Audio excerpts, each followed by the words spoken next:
शुभ विचार मुश्किल वक्त का सबसे बड़ा सहारा है। उम्मीद उम्मीद जो एक प्यारी सी मुस्कान देकर कानों में धीरे से कहती है, सब कुछ अच्छा होगा। नमस्कार, मैं हूं doctor Chhotelal Gupta, assistant professor, विभागाध्यक्ष, हिंदी विभाग, जमनीलाल महाविद्यालय, हाजीपुर वैशाली।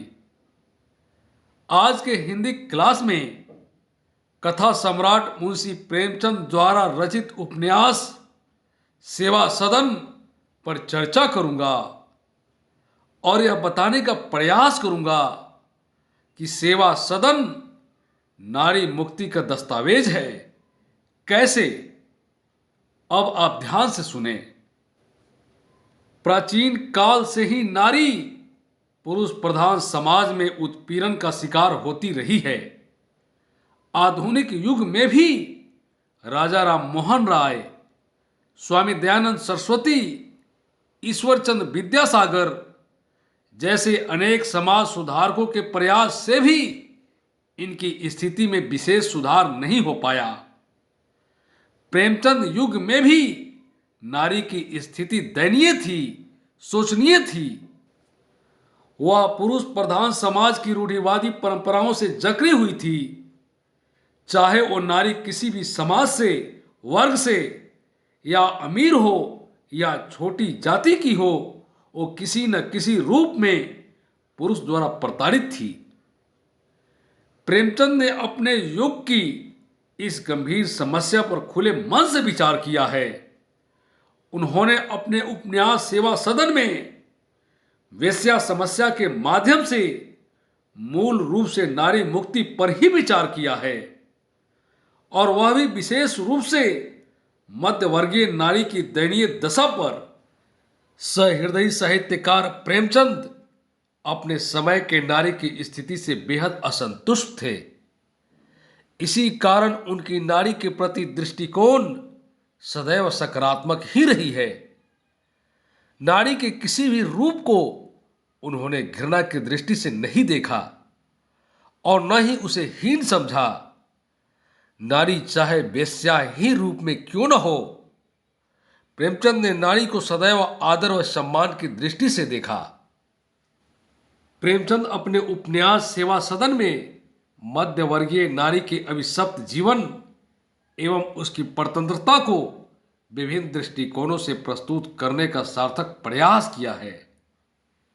सुमन का लालन पालन उसके पिता ने बहुत अच्छे ढंग से किया था, जिससे वह स्वभाव में चंचल एवं अभिमानी लड़की थी।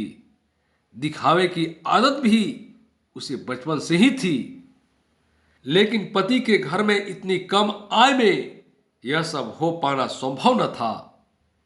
लेकिन सुमन अपनी आशा और आकांक्षाओं को दबा नहीं पाई।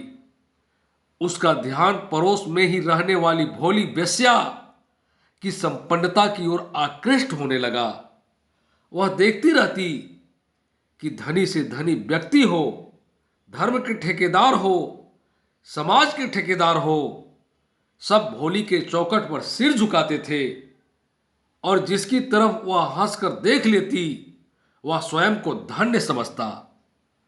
परिणाम स्वरूप सुमन की घनिष्ठता उस भोली से बढ़ती चली जाती है, जो कि उसके पति गजाधर पांडे को पसंद नहीं है। अंततः वह अपनी पत्नी को घर से निकल जाने पर मजबूर कर देता है। सुमन भी अपने पति द्वारा निकाले जाने पर पति के सामने क्षमा के लिए एवं आश्रय के लिए गिड़गिड़ाने के स्थान पर उसका स्वाभिमान जागृत नारी की भांति दृढ़ निश्चय स्वर में पति गजाधर से कह बैठता है, यूं कहो कि तुम मुझे रखना नहीं चाहते, मेरे सिर पर झूठे पाप क्यों लगाते हो? क्या तुम ही मेरे अन्नदाता हो? मैं इतनी सक्षम जरूर हूं कि कहीं भी मजदूरी करके अपना पेट पाल लूंगी।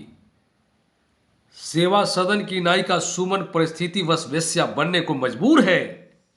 उसके इस कृत्य के लिए प्रेमचंद मध्यवर्गीय समाज की मानसिक संकीर्णता को ही दोषी मानते हैं। उपन्यास में वेश्या संबंधी प्रेमचंद के उद्गार उस समय प्रकट होते हैं जब दाल मंडी से वेश्यालय को हटाकर शहर से दूर ले जाने की बात होती है। बहुत से लोग वेश्यालयों को घृणा की दृष्टि से देखते हैं, उन्हें पतित समझते हैं। सेवा सदन की वेश्या भोली अनमेल विवाह की शिकार हुई है और नायिका सुमन भी अनमेल विवाह के चलते ही इस कुएं में गिरती है। हालांकि इसका अर्थ यह कदापि नहीं लेना चाहिए कि इस तरह की घटनाओं के चलते ही सभी नारियां वेश्या बनती है। ऐसा नहीं है। नायिका सुमन भी पहले अपनी सखी सुभद्रा के यहां शरण लेती है, लेकिन मध्यवर्गीय संकीर्ण मानसिकता के चलते वहां से मजबूरन उसे हटना पड़ता है। जब कहीं कोई रास्ता नहीं बचता तब वह भोली के यहां शरण लेती है और वेश्यावृत्ति में चली जाती है। हालांकि सुमन अधिक समय तक वेश्या का जीवन नहीं व्यतीत करती, अपितु विधवा आश्रम में दूसरों की सेवा एवं त्याग को अपने जीवन का आधार बनाती है और अंत में तमाम संकटों को झेलते हुए अनाथालय की सेवा करने का संकल्प लेती है और अपने जीवन को एक सार्थक उद्देश्य के लिए समर्पित कर देती है। जब सुमन समाजसेवी विठल दास से मिलती है तो वह अपने अंतर मन की भावनाओं को प्रकट करने से बाज नहीं आती है। वह कहती है, मैं जानती हूं कि मैंने निष्कृष्ट कर्म किया है, लेकिन मैं विवश थी। इसके सिवाय मेरे लिए कोई दूसरा रास्ता नहीं था। ऊंचे कुल की लड़की हूं। पिता की नादानी से मेरा विवाह एक दरिद्र व संकीर्ण सोच वाले व्यक्ति से हुआ, लेकिन दरिद्र होने पर भी मुझसे अपना अपमान न सहा जाता था। इसी प्रकार आगे सुमन वेश्या के रूप में अपने ऊपर मर मिटने वाले सदन सिंह के मुंह पर भी करारा तमाचा मारती है। जब वह उसकी बहन शांता से विवाह के लिए इनकार करता है, सुमन कहती है, अंधेरे में जूठा खाने को तैयार है पर उजाले में निमंत्रण भी स्वीकार नहीं। इस प्रकार उपन्यास सेवा सदन में लेखक प्रेमचंद ने वेश्या समस्या को आधार बनाकर मध्यवर्गीय नारी की स्वाधीनता की छटपटाहट को स्वर दिया है।